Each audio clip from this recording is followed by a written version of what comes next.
Hace unos días atrás conocíamos el crimen fatal a Irina Zarutska, esta refugiada ucraniana en un tren ligero de Charlotte. Así publicaban un nuevo vídeo tras ese ataque letal, una grabación difundida por las autoridades que evidenciaban la reacción de algunos de los presentes y motivaba amplios debates sobre la seguridad en los sistemas de transporte, mientras había una investigación federal que avanzaba con cargos por ese homicidio. Y es que esos vídeos que se difundían internacionalmente documentaban los angustiosos instantes posteriores al ataque que terminaba con la vida de Irina. Todo esto mientras viajaba en un tren en Charlotte, en Carolina del Norte, el pasado 22 de agosto, aunque la información no sale hasta septiembre. Según la Fox, la grabación mostraba a Zarutska en estado de desconcierto tras recibir varias heridas punzantes mientras el presunto agresor de Carlos de Joan Brown Jr. se alejaba de la escena sin que los pasajeros le brindasen ayuda a la chica. Las imágenes instaron a una rápida reacción tanto de las autoridades locales como federales, que calificaron el incidente como un hecho muy alarmante para la seguridad en los medios de transporte público estadounidense. Asimismo, el Departamento de Justicia de Estados Unidos presentó cargos federales contra Brown Jr. por esa comisión de un acto resultante en muerte dentro de un sistema de transporte masivo. La imputación fue confirmada por la intervención del FBI, que se sumaba a esa investigación inmediatamente tras conocerse la magnitud de aquella agresión. Cash Patel, el director del FBI, dijo que el brutal ataque a Irina en Charlotte había sido un acto vergonzoso que nunca debería haber ocurrido en los Estados Unidos. Según las fuentes, el Departamento de Justicia buscaba la pena máxima para el acusado del crimen en ese transporte. Brown Jr. incluía supuestamente 14 arrestos previos, lo que intensificaba el interés público por la actuación de las autoridades y las políticas de seguridad ciudadana en esa región. Y es que ante la gravedad de aquel ataque y la falta de auxilio de otros viajeros, de funcionarios federales y estatales subrayaron así la urgencia de políticas más contundentes contra la reincidencia. Aunque en las últimas horas este caso de la refugiada ucraniana ha tomado otro rumbo, sigue conmocionando a la opinión pública, pero también después de las declaraciones de su agresor, de Carlos Brown Jr., que rompía el silencio desde prisión y trataba de explicar las razones detrás de este ataque. Y es que la joven fue apuñalada mortalmente frente a pasajeros y cámaras de seguridad que registraron ese momento en el cual reaccionaba con sorpresa y terror. Y es que Brown fue detenido poco después y trasladado a prisión preventiva, donde ahora enfrentaba cargos de crimen en primer grado. Lo que pasa es que hay un desconcierto muy grande. Las autoridades difunden esos vídeos del sistema de transporte que mostraban cómo atacaba de forma repentina, sin pronunciar ni una sola palabra, de una forma muy extraña. Los informes señalaban que el sospechoso actuaba con una frialdad absoluta, sin mostrar emociones de ningún tipo y sin reacción previa con Zarutska. Tras su arresto comenzaba a hablar incoherencias que revelaban un estado mental bastante deteriorado. La familia del acusado confirmaba que padecía esquizofrenia paranoide y que desde hace años mostraba un fuerte deterioro. Su hermana Tracy relataba para la CNN que él aseguraba que el gobierno le había implantado un chip en el cuerpo. Esa paranoia se intensifica después de salir de prisión en el 2022. En 2022, tras cumplir 5 años por robo a mano armada. Incluso la hermana Tracy recordaba que fue víctima de su violencia cuando él la mordió y había destrozado la puerta de su casa durante un episodio psicótico. Es que en realidad hay una llamada telefónica desde la cárcel difundida por medios de Reino Unido donde Brown intentaba explicar lo ocurrido. Dijo que no fue él quien mató a Zarutska, sino los materiales en su cuerpo que lo obligaban a actuar. Dijo: me lastimé la mano al apuñalar, ni siquiera la conocía, da miedo, ¿verdad? Su hermana le preguntó por qué había atacado a una mujer ucraniana, pero él respondía de manera incoherente que los materiales en su cuerpo eran los responsables. Habla de un chip implantado supuestamente por el gobierno de los Estados Unidos. Lo que dice es que el gobierno le implantó un chip y lo obligó a cometer este crimen de la manera más brutal. La madre del acusado reveló que trató de internarlo en un hospital psiquiátrico, pero no lo logró porque no era su tutora legal, y Tracy, su hermana, aseguró que el sistema judicial ignoró las señales de alerta, incluso cuando su hermano pedía ayuda. Ella decía: sabíamos lo que estaba viviendo, y ahora una mujer inocente ha perdido la vida. Los registros policiales confirman que De Carlos habría tenido múltiples interacciones con autoridades por sus delirios. El pasado 19 de enero llamó al 911 para denunciar que un microchip controlaba su cerebro, pero los agentes lo remitieron a un médico. Ante la falta de respuesta, fue arrestado por mal uso del sistema de emergencias y 2 días después una jueza ordenó una evaluación psiquiátrica, pero fue retrasada por más de un año. Tracy concluía que la tragedia pudo haberse evitado si las autoridades hubieran actuado a tiempo. Y es que, al igual que los pasajeros cercanos, la joven de 23 bajó la cabeza mientras el tren avanzaba. Absorta en el teléfono que tenía en la mano, Zarutska, una refugiada ucraniana, eligió una fila vacía y se sentó frente a un hombre con sudadera roja, sin saber que ambos estaban a punto de cruzar sus caminos de forma trágica. Solo 4 minutos después, De Carlos Brown, ese pasajero detrás de ella, metió la mano en su ropa y sacó lo que parecía ser una navaja. Por un momento miró por la ventana, como si eso fuera todo lo que iba a hacer, pero en un movimiento rápido se levantó y pasó su brazo por encima del asiento, así atacando mortalmente a Irina Zarutska, quien se llevó las manos al rostro y la garganta antes de desplomarse. Zarutska murió en ese tren a causa de las heridas, mientras los pasajeros se arrodillaban junto a ella intentando ayudarla. De Carlos Brown había sido acusado de homicidio premeditado por su muerte. Así, en los días posteriores a la publicación de ese vídeo, el ataque, el apuñalamiento y el extenso historial criminal de este señor, incluyendo condenas por robo a mano armada, hurto y allanamiento de morada, habían sido denunciados por el gobierno de Trump y políticos conservadores como un ejemplo del crimen violento que, según ellos, afectaba a muchas ciudades lideradas por demócratas en los Estados Unidos. El crimen se había convertido en un grito de guerra mientras el gobierno buscaba justificar el despliegue de militares federales en Los Ángeles y en Washington. La alcaldesa de Charlotte, Bill Ailis, y la familia de Brown habían dicho que el homicidio se debía en parte a fallas del sistema judicial que permitían que Brown regresara a la comunidad a pesar de un historial de enfermedad mental y condenas por robo a mano armada, etc. Finalmente, los caminos de 2 personas se cruzaron mortalmente: una mujer que escapó de la violencia solo para enfrentarla en Estados Unidos y un hombre cuya familia creía que fue abandonado tanto por el sistema judicial penal como por el sistema de salud. Zarutska tenía un don, su madre lo llamaba un don de artista. Decían que abrazaba la vida en los Estados Unidos, que no era su gran habilidad para esculpir o diseñar ropa, aunque le encantaba hacerlo. Zarutska, quien se graduaba en arte y restauración del Synergy College en Kiev, a menudo regalaba su arte a familiares y amigos. La madre decía que su don de artista era lo que la llamaba cariñosamente su capacidad para dormir durante larguísimos ratos. Era hogareña, era feliz cuando estaba rodeada de su familia y sus seres queridos, y también ella dejaba Ucrania en agosto del 2022, 6 meses después de la invasión rusa, para escapar de la guerra. Un amigo de la familia contó a los medios que Zarutska soportaba bombardeos diarios en Ucrania. Ella huyó con su madre, hermana y hermano, encontró lugar en Carolina del Norte y abrazó la vida en Charlotte. Asistía a Rowan Cabarrus Community College y soñaba con ser asistente veterinaria. La familia decía que ella a menudo cuidaba las mascotas de sus vecinos y muchos recuerdan con cariño verla pasearlos por el vecindario, siempre con su sonrisa radiante.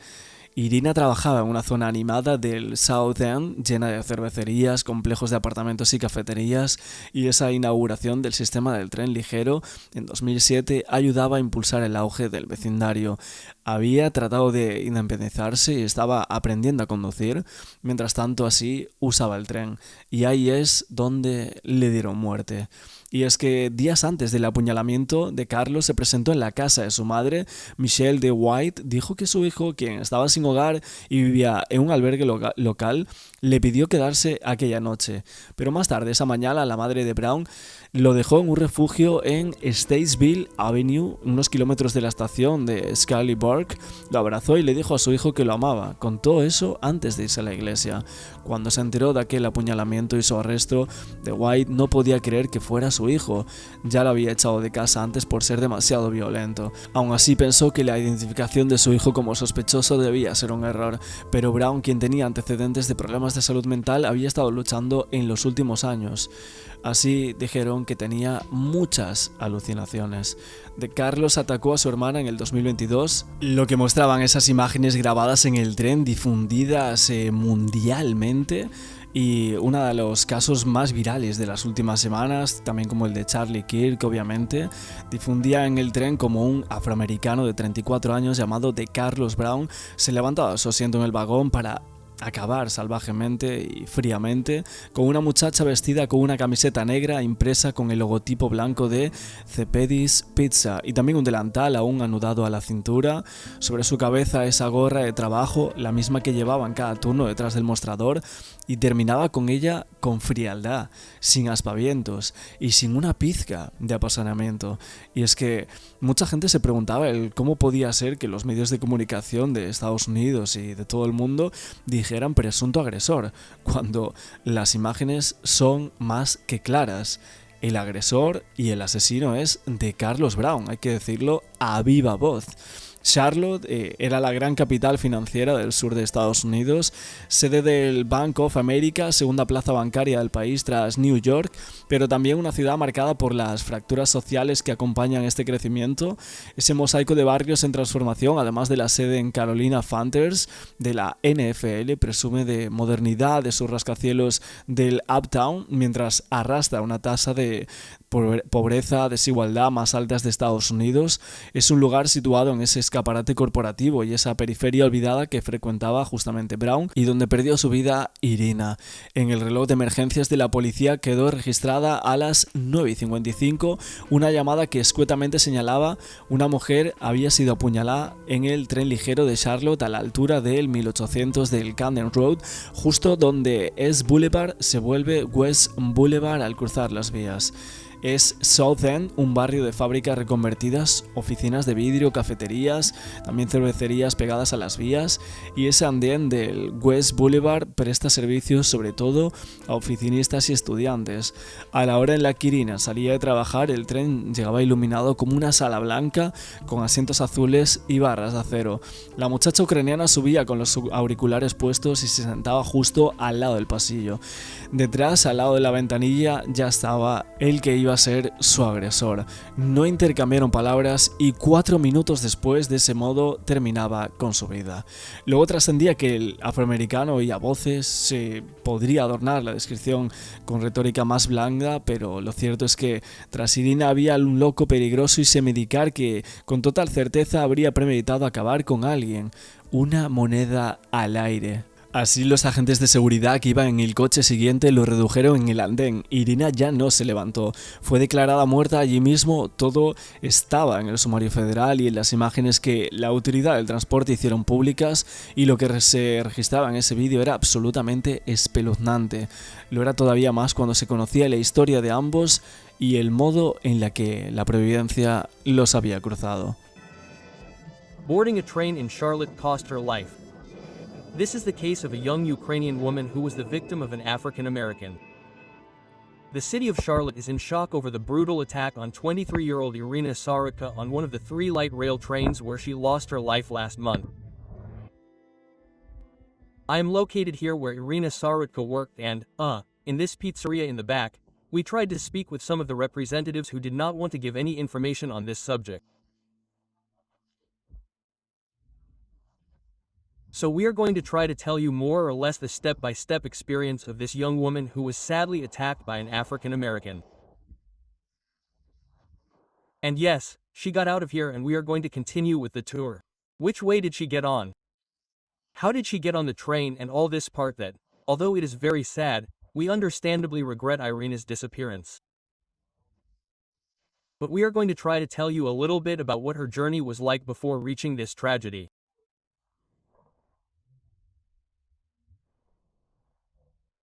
Irina, I imagine she leaves work and walks along these streets to her station where she will catch her train to return home or wherever she was headed.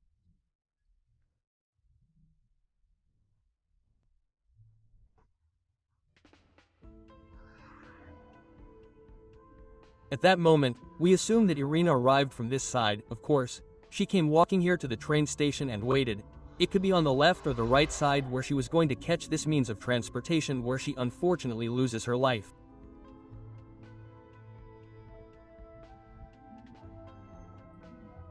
This is the original video, however, we take care of the most sensitive details. The young Ukrainian woman is attacked by the African-American ex-convict Carlos Brown Jr., whom we see in this photograph and his story about the criminal, the first in 2022, 2 arrests in 2024 and his last arrest before committing this brutal act on January 1st of this year. In the video, some people are also seen in the car near the young woman, but when they see her fall, they do not approach to help her. This is where the police arrived at the It's West Boulevard station and found the lifeless body of this young Ukrainian woman. I imagine this was the end of the journey where this woman unfortunately arrived dead. President Donald Trump spoke about this incident at a recent press conference, where he stated that the laws are too lenient in some states of the country and that he wants to revive the death penalty in the United States. On the other hand, we consulted some people and users of public transportation in the city of Charlotte. Aaron, what do you think about this situation that occurred with this young woman? Well, it causes a lot of fear, honestly, and it causes a lot of concern for anyone who might get on the train, and it raises a lot of questions about train safety and how we can stay safe while riding.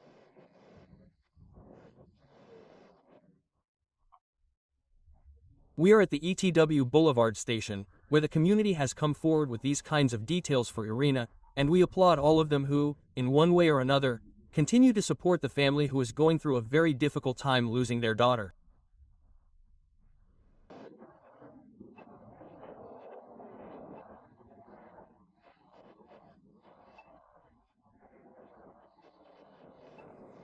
I don't know, I wasn't there so I really can't speak too much about it. But it's scary not knowing what's going to happen because a person like myself, I take this to go to home and school almost can't happen.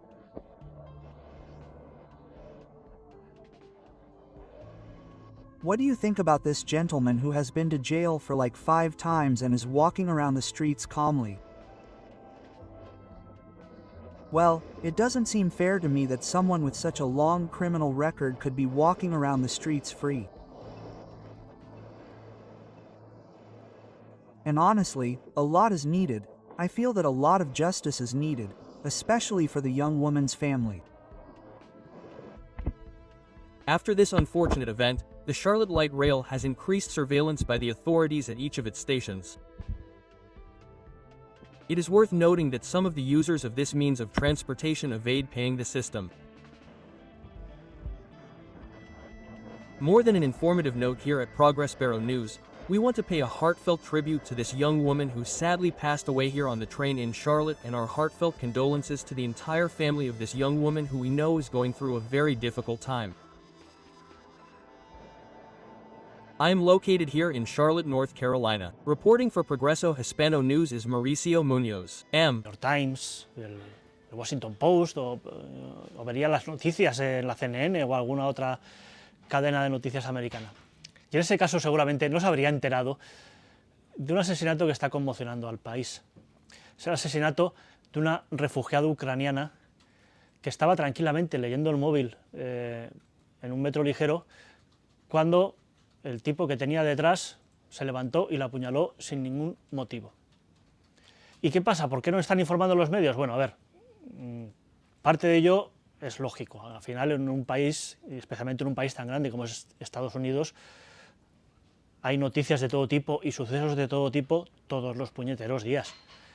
Y al final hay que elegir qué es lo que llevas y qué es lo que no llevas. Hay que haya frases tipo hay que publicar cuando es un hombre quien muerde un perro y no al revés. Cosas sorprendentes, cosas que llamen la atención. Pero también es verdad que bajo ese tipo de premisas también está la trampa. La trampa consiste en no hablar de aquello que no se ajusta al relato que los periodistas quieren dejar grabado y bien grabado en la mente de su audiencia. Así, por ejemplo, durante los últimos años hemos tenido casos como el de Kyle Rittenhouse o el de Daniel Penny. Ambos son casos muy claros de defensa propia y aún así los medios los llevaron como si fuesen los grandes crímenes del siglo.